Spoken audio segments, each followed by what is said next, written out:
Hello ಎಲ್ಲರಿಗೂ ನಮಸ್ಕಾರ. Welcome back to our YouTube channel. ಇವತ್ತು ಸ್ಪೆಷಲ್ ರೆಸಿಪಿ ಅಂತ ನೋಡ್ತಾ ಇದ್ದೀರಾ? ಹೌದು, ಇವತ್ತು ನಾವು ಚಿಕನ್ ಲಿವರ್ ಫ್ರೈ ಮಾಡ್ತಾಯಿದ್ದೀವಿ. ಅದಕ್ಕೆ ಬೇಕಾಗಿರೋ ಅಂಥ ಇಂಗ್ರೀಡಿಯೆಂಟ್ಸು: ಒಂದು ದೊಡ್ಡದು ಈರುಳ್ಳಿ, ಗಾಂಧಾರಿ ಮೆಣಸು, ಸ್ವಲ್ಪ ಕರಿಬೇವಿನ ಸೊಪ್ಪು, ಒಂದೆರಡು ಹಸಿಮೆಣ್ಸಿನ್ಕಾಯಿ, ಶುಂಠಿ ಮತ್ತು ಬೆಳ್ಳುಳ್ಳಿನ ಜಜ್ಜಿರೋ ಅಂಥದ್ದು, ಒಂದು ಚಿಕ್ಕ ಟೊಮೊಟೊ ಮತ್ತು ಪುದೀನ ಮತ್ತು ಕೊತ್ತಂಬರಿ ಸೊಪ್ಪು. ಇಷ್ಟೇ ಬೇಕಾಗಿರೋ ಅಂಥ ಇಂಗ್ರೀಡಿಯೆಂಟ್ಸು. ಬನ್ನೀಗ ಶುರು ಮಾಡೋಣ. ಒಂದು ಬಾಣಲಿನ ಕಾಯಕ್ಕಿಟ್ಟು ಅದಕ್ಕೆ ಸ್ವಲ್ಪ ಎಣ್ಣೆನ ಹಾಕಿ, ಎಣ್ಣೆ ಚೆನ್ನಾಗಿ ಬಿಸಿ ಮಾಡೋವರೆಗೂ ವೆಯ್ಟ್ ಮಾಡಿ. ಈ ಥರ ಎಣ್ಣೆ ಬಿಸಿ ಆದಮೇಲೆ ಅದಕ್ಕೆ ಆಗಲೇ ಕಟ್ ಮಾಡಿರೋ ಅಂಥದ್ದು ಎರಡು ಹಸಿಮೆಣ್ಸಿನ್ಕಾಯಿ ಹಾಕ್ಕೊಳ್ಳಿ.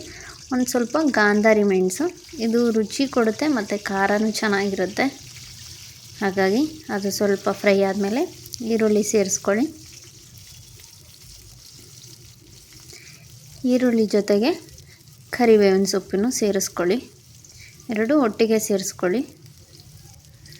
ಚೆನ್ನಾಗಿ ಫ್ರೈ ಆಗಿದ್ರೆ ಟೇಸ್ಟ್ ತುಂಬ ಚೆನ್ನಾಗಿರುತ್ತೆ ಅಂತ. ರುಚಿಗೆ ಈರುಳ್ಳಿಗೆ ಎಷ್ಟು ಬೇಕೋ ಅಷ್ಟು ಮಾತ್ರ ಉಪ್ಪನ್ನ ಸೇರಿಸಿ ಚೆನ್ನಾಗಿ ಫ್ರೈ ಮಾಡ್ಕೊಳ್ಳಿ. ಅದನ್ನು ಈರುಳ್ಳಿ ಸ್ವಲ್ಪ ಕಲರ್ ಚೇಂಜ್ ಆಗಬೇಕು, ಅಲ್ಲಿವರೆಗೂ ಚೆನ್ನಾಗಿ ಫ್ರೈ ಮಾಡ್ಕೊಳ್ಳಿ. ಟೇಸ್ಟ್ ಮಾತ್ರ ತುಂಬ ಚೆನ್ನಾಗಿರುತ್ತೆ. ನೀವು ಒಂದು ಸಲ ಟ್ರೈ ಮಾಡಿ ನನಗೆ ಕಮೆಂಟ್ ಮಾಡಿ ಹೇಗೆ ಬಂದಿರುತ್ತೆ ಅಂತ. ಈಗ ಆಗಲೇ ಜಜ್ಕೊಂಡಿದ್ದ ಶುಂಠಿ ಮತ್ತು ಬೆಳ್ಳುಳ್ಳಿ ಪೇಸ್ಟು. ಶುಂಠಿ ಅಂತಂದರೆ ಒಂದು ಅರ್ಧ ಇಂಚು ಸಾಕು, ಬೆಳ್ಳುಳ್ಳಿ ಒಂದು ಅರ್ಧ ಗೆಡ್ಡೆ. ಅದನ್ನು ಮಿಕ್ಸಿಯಲ್ಲಿ ರುಬ್ಬಕ್ಕೆ ಹೋಗಬೇಡಿ, ಈ ಥರ ಜಜ್ಜಿ ಹಾಕಿ. ಟೇಸ್ಟು ತುಂಬ ಚೆನ್ನಾಗಿ ಬರುತ್ತೆ. ಅದು ಹಸಿ ವಾಸನೆ ಹೋಗೋ ತನಕ ಚೆನ್ನಾಗಿ ಫ್ರೈ ಮಾಡ್ಕೊಳ್ಳಿ ಅದನ್ನು ಇದೇ ಥರ.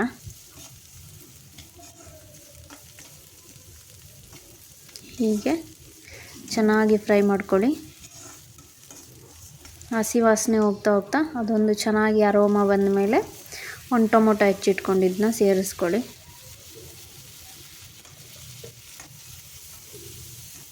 ಅದು ನೀಟಾಗಿ ಚೆನ್ನಾಗಿ ಸ್ಮ್ಯಾಶ್ ಆಗೋವರೆಗೂ ಫ್ರೈ ಮಾಡ್ಕೊಳ್ಳಿ. ಇದೆಲ್ಲ ಮಾಡುವಾಗ ಗ್ಯಾಸ್ ಫ್ಲೇಮು ಹೈಯಲ್ಲಿ ಇಡೋಕ್ಕೆ ಹೋಗಬೇಡಿ, ಮೀಡಿಯಮ್ ಟು ಲೋ ಫ್ಲೇಮಲ್ಲೇ ಇರಬೇಕು. ಹೈಯಲ್ಲಿಟ್ಟರೆ ಅದು ಸೀದೋಗುತ್ತೆ, ಟೇಸ್ಟ್ ಬರಲ್ಲ. ಹೀಗೆ ನೀಟಾಗಿ ಚೆನ್ನಾಗಿ ಟೊಮೊಟೊ ಎಲ್ಲ ಫ್ರೈ ಮಾಡ್ಕೊಳ್ಳಿ. ಹೀಗೆ ಚೆನ್ನಾಗಿ ಫ್ರೈ ಆದಮೇಲೆ ಅದಕ್ಕೆ ಒಂದು 2 ಟೇಬಲ್ ಸ್ಪೂನಷ್ಟು ಗರಂ ಮಸಾಲ, 2 ಟೇಬಲ್ ಸ್ಪೂನಷ್ಟು ಧನಿಯಾ ಪೌಡ್ರು ಮತ್ತು 1 ಟೇಬಲ್ ಸ್ಪೂನಷ್ಟು ಚಿಲ್ಲಿ ಪೌಡ್ರು ಆ್ಯಡ್ ಮಾಡ್ಕೊಳ್ಳಿ. ನಾವಿಲ್ಲಿ Kashmiri red chilli powder add ಮಾಡ್ತಾಯಿದ್ದೀವಿ. ನಿಮ್ಮ ಖಾರಕ್ಕೆ ಯಾವುದು ಬೇಕೋ ಆ ಚಿಲ್ಲಿ ಪೌಡ್ರ್ ಆ್ಯಡ್ ಮಾಡಿ. ಒಂದು 1/4 ಟೇಬಲ್ ಸ್ಪೂನಷ್ಟು ಹಳದಿ, ಇದೆಲ್ಲ ಆ್ಯಡ್ ಮಾಡಿ ಒಂದು ಚೆನ್ನಾಗಿ ಫ್ರೈ ಆಗಲಿ. ಅದು ಎಣ್ಣೆಲಿ ಸ್ವಲ್ಪ ಫ್ರೈ ಆದರೆ ರುಚಿ ತುಂಬ ಚೆನ್ನಾಗಿ ಬರುತ್ತೆ. ಈ ಥರ ನೀಟಾಗಿ ಫ್ರೈ ಆದಮೇಲೆ ನೀಟಾಗಿ ಫ್ರೈ ಆದಮೇಲೆ ಅದಕ್ಕೆ ನೀಟಾಗಿ ಕ್ಲೀನ್ ಮಾಡ್ಕೊಂಡಿರೋ ಅಂಥ ಲಿವರ್ನ ಸೇರಿಸ್ಕೊಳ್ಳಿ. ಅದು ನೀಟಾಗಿ ಕಟ್ ಮಾಡಿ ತೊಳ್ಕೊಂಡು ಸೇರಿಸ್ಕೊಳ್ಳಿ.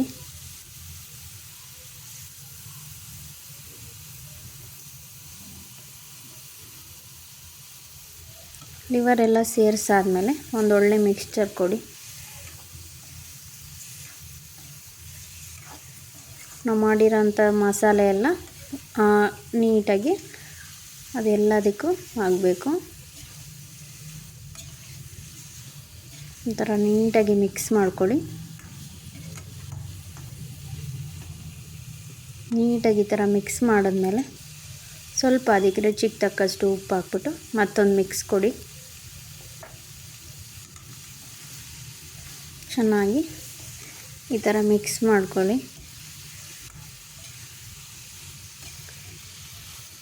ಈ ಥರ ಮಿಕ್ಸ್ ಮಾಡಿದ್ದಾದಮೇಲೆ ಒಂದು ಪ್ಲೇಟ್ನ ಮುಚ್ಚಿಬಿಟ್ಟು ಬಿಟ್ಬಿಡಿ.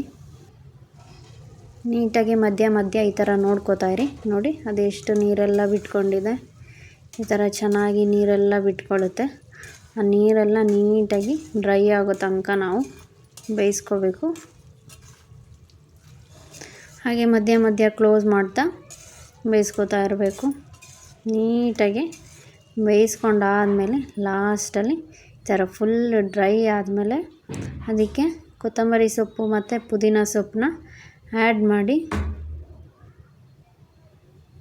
ಮಾಡಿದ್ಮೇಲೆ ಒಂದೊಳ್ಳೆ ಮಿಕ್ಸ್ಚರ್ ಕೊಡಿ. ನೀವು ಮನೇಲಿ ಒಂದ್ಸಲ ಟ್ರೈ ಮಾಡಿ ಹೇಗೆ ಬಂದಿದೆ ಅಂತ ನನಗೆ ತಿಳಿಸಿ. ಇದು ನಮ್ಮ ಮಲೆನಾಡು ಸ್ಟೈಲ್ ಅಕ್ಕಿ ರೊಟ್ಟಿ, ಚಪಾತಿ, ಬಿಸಿ ಬಿಸಿ ಅನ್ನಕ್ಕೆ ತುಂಬ ಚೆನ್ನಾಗಿರುತ್ತೆ. ನೀವೊಂದ್ಸಲ ಟ್ರೈ ಮಾಡಿ ತಿಳಿಸಿ. Thanks for watching.